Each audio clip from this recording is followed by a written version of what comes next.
Assalamualaikum students. My name is Mohammad Salahuddin Faraz.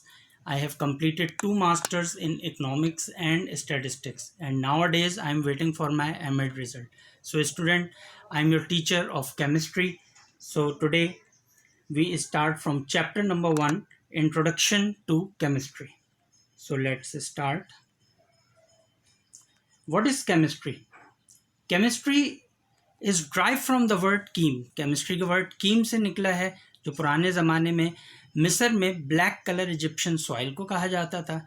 ये art of कीमिया जो है मिस्री और यूनानियों ने जो है वो जनाब डिस्कवर किया. वर्ड कीमिया से फिर ये वर्ड अल कीमिया बना अरबी ज़बान में, और फिर इंग्लिश लैंग्वेज में इसको अल केमी कहा जाता है. अब हम आते हैं केमिस्ट्री की डेफिनेशन. केमिस्ट्री साइंस की एक ब्रांच है जिसमें हम किसी भी चीज़ को किस तरीके से कंपोज होती है, ठीक है. जैसे अगर हाइड्रोजन और ऑक्सीजन आपस में मिले तो वाटर बन जाता है, अगर H2O के रेशो में बन रहा है, और अगर H2O2 के रेशो में बन रहा है तो हाइड्रोजन परऑक्साइड कहलाएगा, जो अस्पतालों में मरीज़ के ज़ख़म साफ़ करने में काम आता है. फिर प्रॉपर्टीज़ ऑफ मैटर इसमें डिस्कस किया जाता है. तो प्रॉपर्टीज़ दो तरह की होती हैं, एक फ़िज़िकल प्रॉपर्टीज़ होती हैं, केमिकल प्रॉपर्टीज़ होती हैं. फ़िज़िकल प्रॉपर्टीज़ ये होती हैं कि जनाब कोई चीज़ दिखती कैसे है, और केमिकल प्रॉपर्टीज़ उसका दूसरे के साथ बिहेवियर कैसा है. जैसे अगर हाइड्रोजन जो है किसी दूसरी चीज़ के साथ, ऑक्सीजन के साथ मिलता है तो वो बिहेव क्या करता है, वाटर बनाता है, ठीक है. तो और फिर प्रॉपर्टीज़ ऑफ मैटर. मैटर जो है वो जनाब मैटर की 3 हालतें होती हैं, सॉलिड, लिक्विड और गैस. एक और हालत होती है मैटर की जो प्लाज्मा कहलाती है. तो कोई ऐसी मिसाल जिससे जनाब कोई चीज़ सॉलिड से लिक्विड में चेंज हो जाए, लिक्विड से गैस में चेंज हो जाए, तो इसकी मिसाल जो है बेहतरीन मिसाल बर्फ़. बर्फ़ को अगर हम गर्म करें तो वो पानी बनता है, पानी को और गर्म करें तो जनाब वो वेपर्स फॉर्म में कन्वर्ट हो जाता है. और अगर गैस में से इलेक्ट्रिसिटी पास की जाए तो जनाब वो फ्री ऑफ इलेक्ट्रॉन्स जनरेट करती है, जो प्लाज्मा की कंडीशन कहलाती है, जो मैटर की चौथी हालत है, जो हमारे कोर्स में नहीं है. अब हम देखते हैं ब्रांचेस ऑफ केमिस्ट्री. सबसे पहली ब्रांच फिज़िकल केमिस्ट्री. तो फिज़िकल केमिस्ट्री में वो तमाम उसूल और क़वानीन पढ़ते हैं जो एटम और मॉलिक्यूल्स पे लागू होते हैं, ठीक है. तो एटम हम जानते हैं कि किसी भी एलिमेंट के अंदर सेम साइज़ के एटम्स मौजूद होते हैं. जब एटम किसी एटम से मिलता है तो जनाब मॉलिक्यूल्स बनते हैं. इसकी मिसाल बिल्कुल इस तरीके से है जैसे एक अंगूर का गुच्छा. अगर हम एक अंगूर के दाने की बात करेंगे तो इसका मतलब हम एटम की बात कर रहे हैं, और एक से ज़ायद दानों की बात करेंगे तो मॉलिक्यूल्स.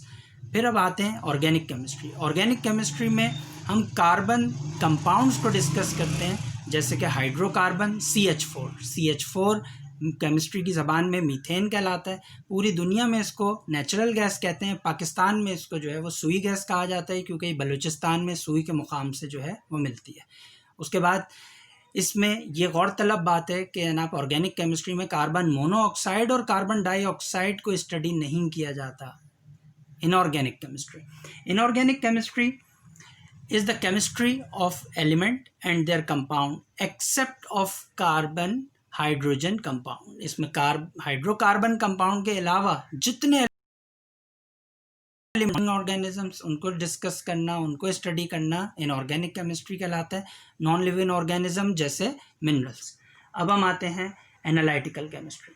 एनालिटिकल का वर्ड ही निकला है किसी चीज़ को जांच पड़ताल करना. तो इसमें हम किसी भी सब्सटेंस की काइंड और क्वालिटी पता करने के लिए जो मेथड्स और टेक्निक इस्तेमाल करते हैं उसको स्टडी करना एनालिटिकल केमिस्ट्री कहलाता है. After that biochemistry. Bio का वर्ड लाइफ से निकला है, तो बायोलॉजी भी बायो से जो है वो जनाब रिलेट करती है, जिसमें लाइफ स्टडी की जाती है. तो यहाँ पर हम बात कर रहे हैं बायो केमिस्ट्री की. तो बायो केमिस्ट्री में भी लिविंग ऑर्गेनिज्म को स्टडी किया जाता है, जैसे प्लांट और एनिमल, और उनके मेटाबॉलिज्म को जो लिविंग बॉडी से रिलेट करते हैं. जैसे कि अगर हम खाना खाते हैं तो वो क्या कीमियाई अमल होता है कि जो भी फूड है वो कन्वर्ट हो जाता है एनर्जी में. After that industrial chemistry. Industrial chemistry is the study of different chemical processes. तो किसी भी सनत में, किसी इंडस्ट्री में जो मुख्तलिफ कीमियाई अमल जो है उनको स्टडी किया जाता है कि किस तरीके से उन कीमियाई अमल के ज़रिए कोई सिंथेटिक प्रोडक्ट बनाया जाता है, जैसे कि glass, cement, paper, medicine, fertiliser वगैरह. After that nuclear chemistry.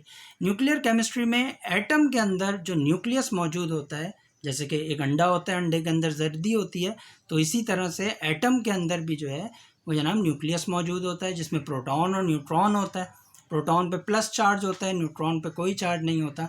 तो उस न्यूक्लियस में से जितनी भी इनविजिबल रेडिएशंस निकल रही होती हैं उनको स्टडी करना न्यूक्लियर केमिस्ट्री कहलाता है। After that environmental chemistry. Environmental chemistry में हम स्टडी करते हैं इंटरेक्शन ऑफ केमिकल मटेरियल, कि केमिकल मटेरियल जब आपस में इंटरेक्ट करते हैं तो उसका माहौल पे क्या असर पड़ता है, खुसूसन एनिमल और प्लांट्स पे। In last polymeric chemistry.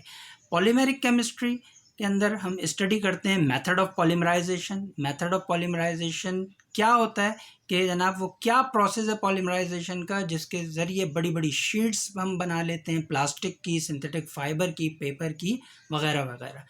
So student,